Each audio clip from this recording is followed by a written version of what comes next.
नमस्कार, जय माता दी। स्वागत है आप सभी का मेरे यूट्यूब चैनल पर, जहां आपको व्रत कथाएं सुनने को मिलती हैं। तो आज की इस वीडियो में मैं आपको अखंड सौभाग्य देने वाली शुक्रवार के दिन सुने जाने वाली माता संतोषी की व्रत कथा सुनाऊंगी। तो चलिए सुनते हैं इस व्रत कथा को। तो पहले जान लेते हैं इस व्रत की विधि। इस व्रत को करने वाला कथा कहते व सुनते समय हाथ में गुड़ व चने रखे। सुनने वाला संतोषी माता की जय, संतोषी माता की जय मुख से बोलता जाए।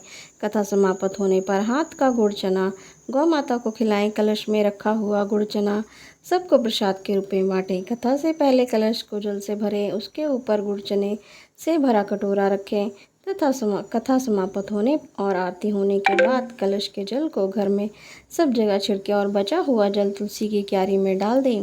व्रत के उद्यापन में 2.5 सेर खाजा, मोमनदार पूड़ी, खीर, चने का साग नैवेद्य रखें। घी का दीपक जला संतोषी माता की जय जयकारा बोलकर नारियल फोड़ें। इस दिन घर में कोई खटाई ना खाए और ना आप खाएं, किसी दूसरे को भी खाने को ना दें। इस दिन 8 लड़कों को भोजन कराएं। देवर जेठ घर कुटुंब के लड़के मिलते हैं तो दूसरों को बुलाना नहीं चाहिए। कुटुंब में ना मिले तो ब्राह्मणों, रिश्तेदारों या पड़ोसियों के लड़के बुलाएं। उन्हें खटाई की कोई वस्तु ना दें तथा भोजन कराकर यथाशक्ति दक्षिणा दें। तो चलिए सुनते हैं प्रेम पूर्वक माता संतोषी की व्रत कथा।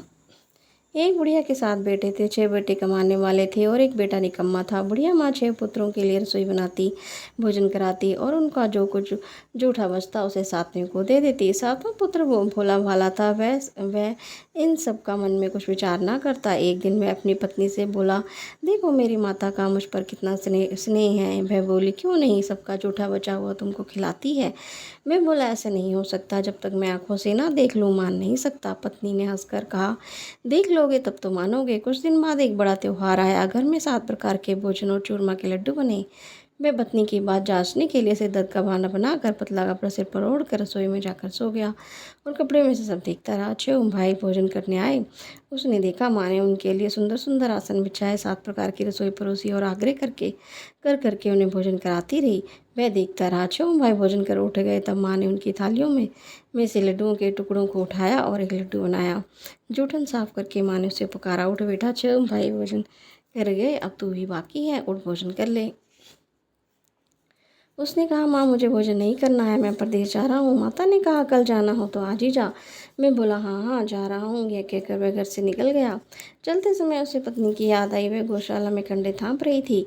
वहाँ जाकर वह बोला, मेरे पास तो कुछ नहीं है, यह अंगूठी है, सो ले लो और अपनी कोई निशानी मुझे दे दो।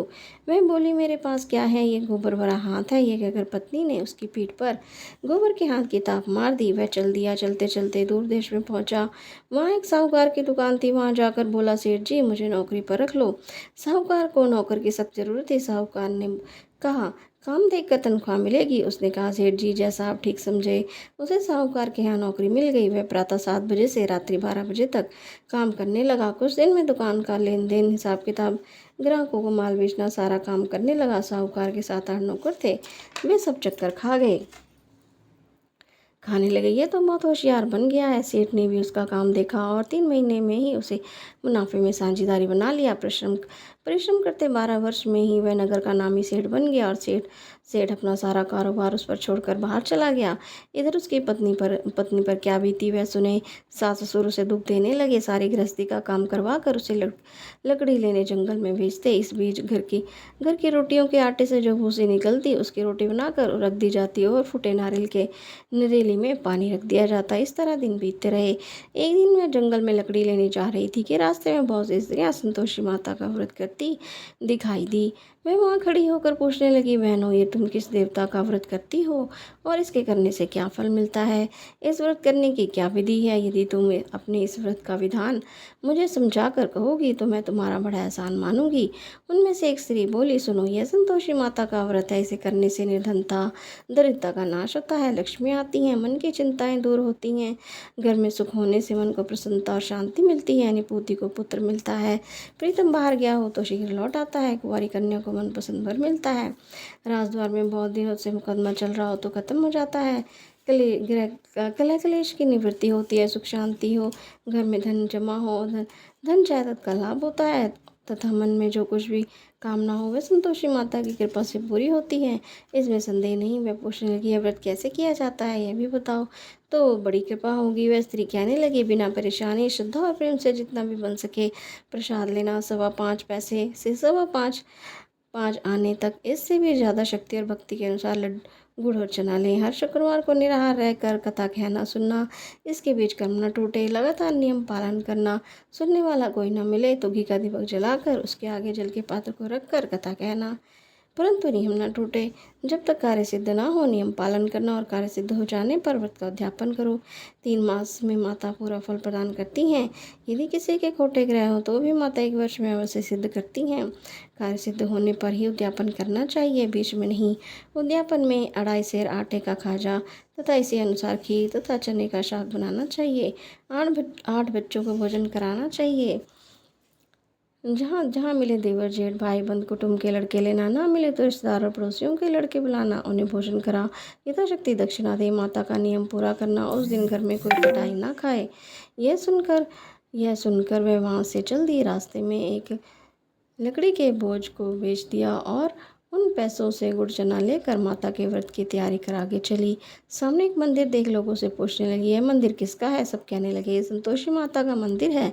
यह सुनने माता के मंदिर में जा माता के चरणों में लौटने लगी, विनती करने लगी, माँ मैं दीन हूँ, निपट हूँ, मूर्ख हूँ, व्रत के नियम कुछ नहीं जानती हूँ, मैं बहुत दुखी हूँ। मैं हे जगत जननी माता, मेरा दुख दूर कर, मैं तेरी शरण में हूँ।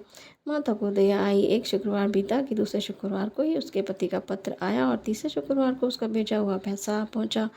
यह देखकर जेठानी मुँह सिकोड़ने लगी, इतने दिनों बाद इतना पैसा आया है, इसमें क्या बढ़ावा है?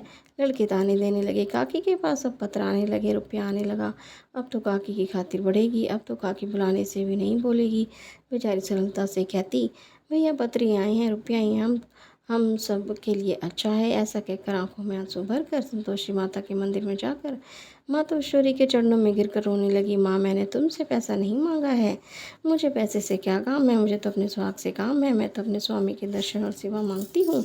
तब माता ने प्रसन्न होकर कहा, जा बेटी तेरा स्वामी जल्दी आ जाएगा।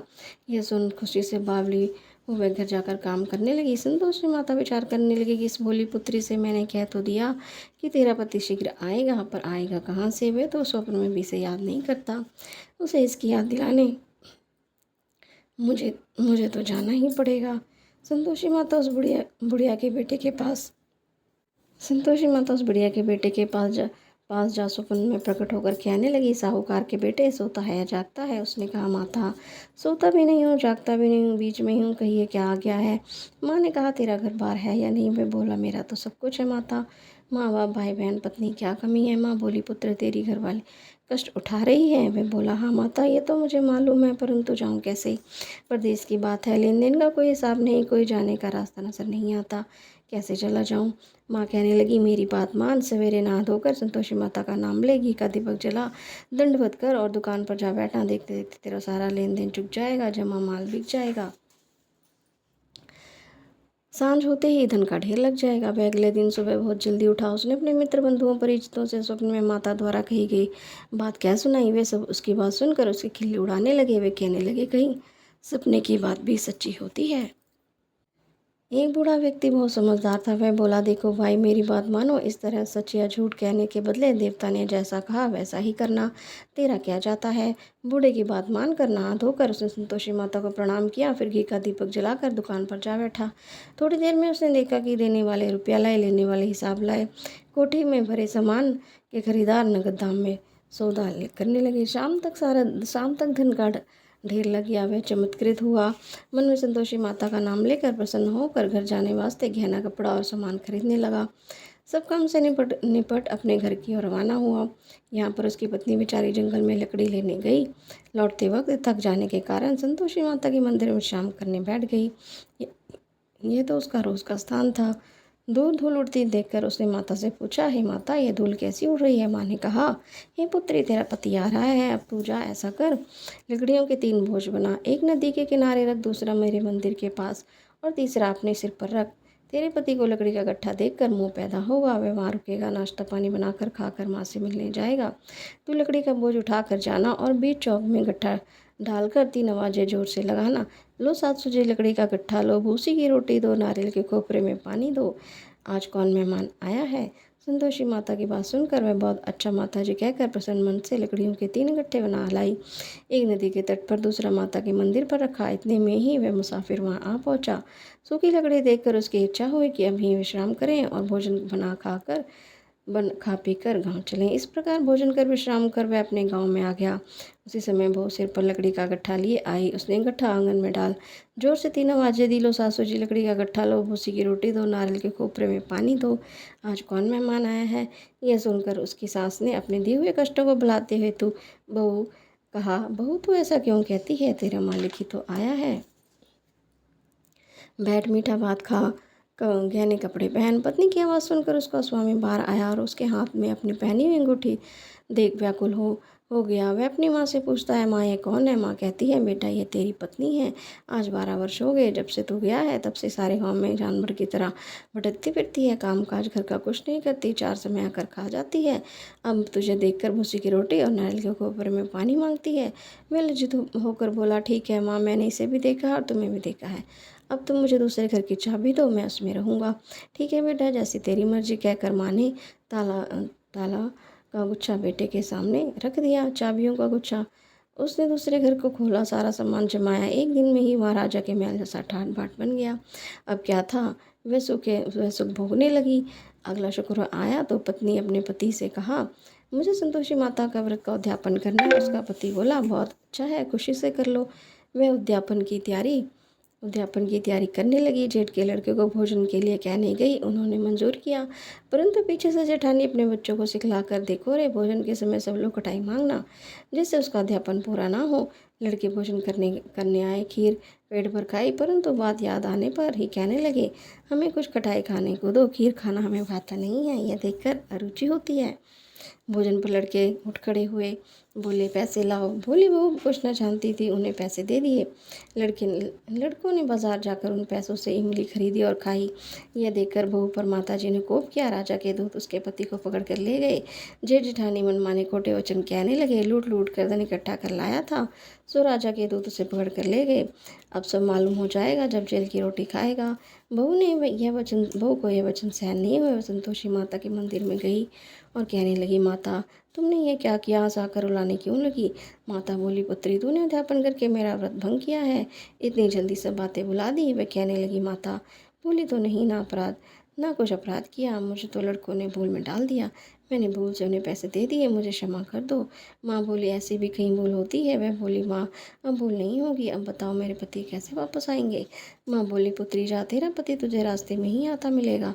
वह मंदिर से निकल कर बाहर आई तो रास्ते में ही उसे अपना पति आता हुआ मिला। उसने